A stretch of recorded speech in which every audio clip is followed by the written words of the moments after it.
Oi gente, bem-vindos a mais um dia de VIPs. Eu sou o PH da Chante do PH e eu espero que vocês já saibam disso a essa altura. E hoje eu vim fazer um vídeo que eu tava querendo fazer tanto, mas tanto tempo. Eu só precisava achar um momento certo, ou sei lá, eu senti como se eu precisasse achar um momento certo pra falar sobre essa trilogia, que é provavelmente a minha trilogia favorita e deve estar assim, no meu top 5 pelo menos de livros favoritos, se não top 3, sabe?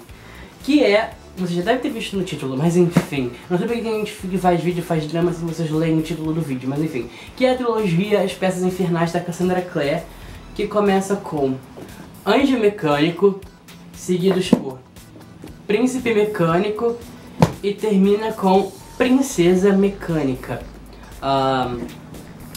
Eu sinto que tem vários vídeos por aí falando sobre essa trilogia. Tem da Marina Reed, separados um por um, mas enfim. Tem da Garota It, tem do Clébio Damas do Mundo Paralelo, eu acho que é o nome do canal dele. Tem outros livros falando sobre essa trilogia, mas eu sinto que tem alguns pontos aos quais eu discordo e outros aos quais eu acho que eles precisavam mencionar e que eles não mencionaram. Não que eles precisavam, mas que eu sinto que era importante o suficiente para mencionar no meu vídeo resenha dessa série. Enfim, mas só de dizer que já é minha trilogia favorita, eu acho que já dá pra botar eles num patamar bem alto. Tá, vamos começar com uma sinopse rápida, porque eu sei que vocês já devem ter ouvido falar dessa série, provavelmente, mas eu quero dar a sinopse, sabe? Eu quero que seja uma sinopse rápida, porque eu sei como é chato ficar ouvindo as pessoas contando a história por 1 hora de vez de dar logo opinião, mas enfim. As Peças Infernais conta a história da Tessa Gray, que até então eu achava que era uma menina comum.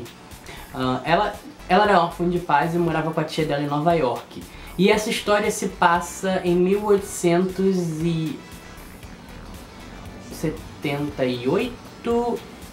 68, alguma coisa assim. Se passa em Londres vitoriana. Quando a tia da Tessa morre, ela não tem mais nenhum parente além do irmão mais velho dela, o Nathan. Só que o Nathan mora em Londres. Então ela recebe um convite dele pra ir pra Londres morar com ele. E ela aceita. Então ela vai de barco de Nova York pra Londres. Só que assim que ela chega em Londres, que é quando a história começa, quando o primeiro livro, o Anjo Mecânico, começa, ela é abordada por 2 senhoras muito estranhas que disseram que o Nathan estava trabalhando e não podia ir buscar ela lá no cais, eu acho que é cais ou marina, sei lá como é que se fala. E ele pediu pra elas irem buscar ela, e elas iam levar a Tessa até o Nathan. E mostraram uma carta assinada pelo Nathan. Então ela falou, tem a assinatura do Nathan, então elas estão falando a verdade, eu vou com elas. E ela vai. Só que ela acaba descobrindo que essas 2 mulheres não são seres humanos comuns. São, no caso, feiticeiras. E que elas não são tão legais assim. Elas dizem que sequestraram o Nathan e que elas têm um interesse em particular pela Tessa, por um poder que a Tessa não fazia a mínima ideia que tinha. E elas disseram que se ela não colaborasse com elas iriam matar ou torturar o Nathan, qualquer coisa, e que elas só iriam libertar o Nathan se ela concordasse. E a Tessa gostava muito do Nathan, então ela concorda com tudo que essas irmãs sombrias, que são as 2 mulheres, as 2 feiticeiras, mandam ela fazer, e acaba descobrindo que tem poderes que ela nunca imaginou que teria. E além de essas irmãs sombrias, além de quererem preparar a Tessa para desenvolver esses poderes, também querem preparar a Tessa para se casar com esse grande magistrado, que é o vilão da história. E a história tá correndo normalmente quando ela tá lá presa, treinando os poderes, e triste, torturada, até que um cara aparece lá e salva ela de lá. Derrota as irmãs sombrias e leva a Tessa embora. E esse cara se chama Will Herondale e ele é um caçador de sombras. Então o Will leva a Tessa para o Instituto de Londres. Para quem não sabe, o Instituto é onde os caçadores de sombra órfãos moram. A pessoa que toma conta deste instituto, o responsável pelo instituto. Cada cidade tem o seu instituto, que é tipo a base da cidade dos caçadores de sombra, sabe? E é pra lá que os refugiados são levados quando precisam de um lugar. Como a Tessa não sabia nem que ser ela era, nem sabia onde estava o Nathan, porque o Will não conseguiu resgatar o Nathan, e não fazia a mínima ideia do que era esse mundo de sombras que ela acabou de ser submetida. Ela acaba tendo que se alojar lá até descobrir tudo. E tem alguns casos estranhos acontecendo por lá, que não só o Will, mas a Charlotte, que é a encarregada do Instituto de Londres, e os outros caçadores de sombra que moram lá, o marido da Charlotte e os outros órfãos que treinam lá, que moram lá, estão estudando, e esses casos estranhos levaram até essas irmãs sombrias, que é onde a Tessa tava, e elas acham que a Tessa pode... Elas acham uma história do magistrado estranho que a Tessa conta, e eles decidem investigar isso. Pra quem não sabe também, caçadores de sombra são metade anjos e metade pessoas, mas são pessoas com sangue de anjo, ou seja, eles são mais fortes, e a missão deles é proteger o nosso mundo, o mundo real, dos demônios, e fazer mediação entre os outros seres das sombras, que são lobisomens, fadas, vampiros e feiticeiros. Então a história conta sobre... o seu primeiro livro, ele passa-se tentando descobrir o que é a Tessa e de onde vem o poder dela, que ninguém tem um poder igual a esse. Quem é o magistrado e onde está o irmão da Tessa. Esses são basicamente os pontos principais. E é até aí que eu vou contando uma sinopse. Eu espero que eu não tenha demorado muito nisso, né? Enfim, pra quem não sabe, essa é a segunda série da Cassandra Clare. A primeira foi Os Instrumentos Mortais, que também se passam no mundo das sombras, que também falam sobre caçadores de sombras, só que nos dias de hoje em Nova York.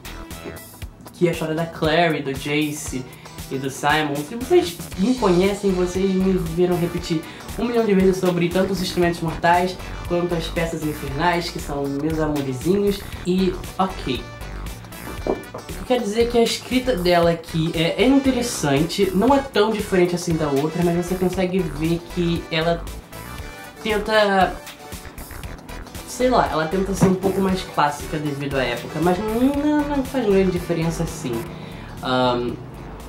O que eu acho que pega todo mundo nessa série não é nem a mitologia, porque eu já conheci a mitologia da outra série, não são nem os mistérios, mas são os personagens e os relacionamentos entre si. Eu sei que muita gente não põe muita fé, mas são os personagens mais incríveis de todo o mundo. E assim, você pode ler o primeiro e não gostar tanto assim de todos os personagens. Eu lembro que eu li o primeiro e eu gostei bastante do Tien, achei o Will interessante, gostei muito da Charlotte, e nos outros eu fiquei um pouco em dúvida. Mas assim, quando eu fui pegar o segundo livro pra ler, que é O Príncipe Mecânico, eu já me apaixonei pela Sophie, que é a humana empregada nessa casa, que ela é sensacional, uma das melhores personagens. Jasmine também é uma personagem irritante, porém interessante e engraçada. Ela tem umas tiradas de humor que são muito engraçadas. É muito engraçado. Não, e ela nem tenta, ela só acaba sendo, sabe? O Will também fica mais legal. Outros personagens entrando na história. É muito bom. Eles são muito bons. E assim, você não só consegue ver como eles têm uma personalidade muito interessante, são bem construídos e são muito bons de se ler. Por exemplo, você sabe que tem alguma coisa acontecendo com o Will e na vida do Will, mas você não sabe o que é, você sabe que ele é muito mais complexo do que ele mostra. O Jam é um cavaleiro, ele é super fofo, ele é super incrível e eu adoro o Jam. Eu vou dizer que tem um triângulo amoroso sim, e é o melhor triângulo amoroso que você pode ler. Se você não gosta de triângulo amoroso, esse é o seu triângulo amoroso. Se você não gostar desse, você não vai gostar de mais nenhum, porque esse é sensacional. São 3 personagens incríveis que se amam muito. A menina gosta muito, os 3 gostam muito uns dos 3. O Jam e o Will são Parabatai. Quer dizer que eles são ligados, eles eram super amigos e gostavam muito quando eram jovens. E decidiram que seriam Parabatai. Ou seja, uma espécie de cerimônia que ele une dois caçadores de sombras, através de uma marca que cada um tem. Então, eles são ligados. Eu não consigo dar tantos detalhes, mas eu sei que, por exemplo, quando um morre, o outro vai saber que o outro morreu, vai sentir a marca do Parabatai, vai desbotar ou alguma coisa assim. As marcas são as runas que eles fazem com as estelas. Eu acho que vocês já devem ter visto da outra série, mas são tipo tatuagens. Estelas são quase varinhas, mas não são varinhas, tá? Elas servem pra fazer as marcas e cada marca tem um significado. Enfim, e eles são Parabatai, ou seja, eles são praticamente irmãos, mas eles são muito mais do que isso. Eles têm uma ligação muito mais profunda, muito mais forte. Tanto que se comparar com Alec e Jace, por exemplo, não é nem metade da relação do Will e Jen. E de repente aparece essa garota que é Tessa Gray. E eu vou dizer que no primeiro livro eu ainda estava meio em dúvida se eu gostava dela ou não. Eu achava que uma coisa muito irritante foi do recurso que a Cassandra utilizou aqui. É que nós não conhecíamos os personagens. E teve gente que começou a ler as crônicas dos Caçadores de Sombra. Ou seja, são todas as séries dos Caçadores de Sombra que a Cassandra já escreveu e vai escrever mais 3 ainda pela frente. Que começaram a ler por essa série de vez dos Instrumentos Mortais. Eu comecei em ordem de publicação. Ela publicou primeiro os Instrumentos Mortais e ele primeiro lá. Mas teve gente que começou por aqui. Então ela se deu ao trabalho de explicar tudo de novo. Mas não só a mitologia, como também apresentar pra gente os personagens novos desse instituto que a gente não conhecia. E como não era só a gente que não conhecia, a Tessa Gray também não conhecia, ela usou um recurso que me irritou muito, que foi transformar a Tessa Gray numa vizinha fofoqueira. Ou seja, ela fazia perguntas e perguntas e perguntas que realmente... perguntas indelicadas até às vezes, que eu não perguntaria, ficaria curioso, mas eu não perguntaria porque seria falta de educação. E sei lá, eu não sou tão fofoqueiro assim, eu venceria a curiosidade, sabe? E isso foi muito irritante no primeiro livro, mas passado isso e já apresentado os personagens, ela desenvolve um senso de humor que é incrível. Eu não sei se vocês sabem, mas a Cassandra Clare tem um senso de humor fantástico e eu adoro personagens com bom senso de humor. Mesmo que essa série seja dor, essa série vai fazer você se corroer de tanta dor e pena pelos personagens. Mas assim, eles têm espaço pro humor. O Will é um personagem muito engraçado. A canção da varíola da varíola demoníaca é uma das coisas mais incríveis que eu já li.